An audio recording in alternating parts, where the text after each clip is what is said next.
వృశ్చిక రాశి వారికి ఈ వారం మిశ్రమ ఫలితాలు గోచరిస్తున్నాయి. వృత్తి ఉద్యోగాల పరంగా ఇబ్బందికరమైన వాతావరణం నెలకొంటుంది. వ్యాపార పరంగా రొటేషన్స్ పర్వాలేదు అనిపిస్తుంది.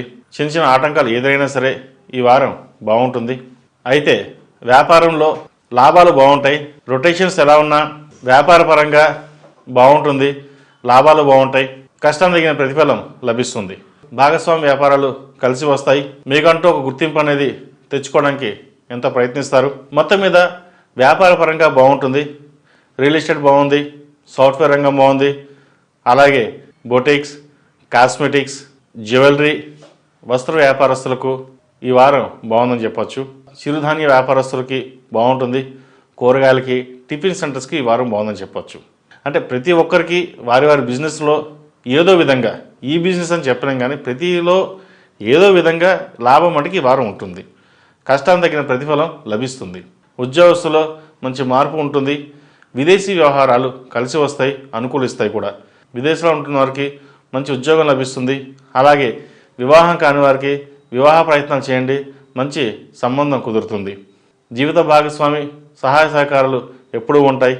అలాగే పిల్లల అభివృద్ధి కోసం మీరు చేసే కృషి ఏదైతే ఉందో అది అందరూ మెచ్చుకుంటారు. ఎందుకంటే జీవితం అంతా పిల్లల కోసమే మీరు శ్రమిస్తారు కాబట్టి వారి ఉన్నతికి మీరు ఎంతో దోహదపడతారు. పిల్లలే సర్వస్వం అనుకుని వెళ్ళే వాళ్ళు చాలామంది ఉన్నారు. అందులో మీరు ఒకరు.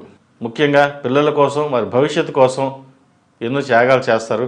అవి మనం చెప్పలేము కూడా. కాబట్టి అవన్నీ మీకు ఎప్పుడో ఒక రోజు అందరికీ అర్థమవుతుంది. మీ పని మీరు చేసుకుపోండి. అంతా పరమేశ్వర అనుగ్రహంతో మంచి జరుగుతుంది. ఈ రాశిలో జన్మించిన స్త్రీలకు వృత్తి ఉద్యోగాల పరంగా, వ్యాపార పరంగా బాగుందని చెప్పొచ్చు. రొటేషన్స్ బాగుంటాయి. చెప్పుకోదగిన స్థాయిలో ఇబ్బందులు ఏమీ ఏర్పడవు. అయితే ఆరోగ్య విషయంలో కొన్ని జాగ్రత్తలు తీసుకోవాలి. థైరాయిడ్, మోకాల నొప్పులు, కీళ్ళ నొప్పులు, వెన్నునొప్పి, ముఖ్యంగా గైనికి సంబంధించిన ఇబ్బంది పెడతాయి. వీటి విషయంలో కొన్ని జాగ్రత్తలు తీసుకోవాలి. ఆహార నియమాలు తప్పనిసరిగా పాటించాలి. ఈ రాశి వారికి అర్ధాష్టమ శని నడుస్తున్న వల్ల 8 శనివారాలు శనికి తైలాభిషేకం చేయడం, అలాగే సుబ్రహ్మణ్యేశ్వరుడికి అభిషేకం చేయడం ముఖ్యం. ఎందుకంటే భాగ్యంలో కుజుడు నీచబడి ఉన్నాడు కాబట్టి సుబ్రహ్మణ్య స్వామికి అభిషేకాలు ఎక్కువ చేయండి. కుజుడికి సంబంధించినవి జపాలు కానీ, దానాలు కానీ చేయండి. మంచి ఫలితాలు సంప్రాప్తిస్తాయి. విద్యార్థులకు కాలం బాగుంది. విదేశీ వ్యవహారాలు అనుకూలిస్తాయి. విదేశాల్లో ఉంటున్న వారికి పెద్దగా ఇబ్బందులు ఏమీ ఏర్పడవు. అయితే మానసిక ప్రశాంతత లోపిస్తుంది.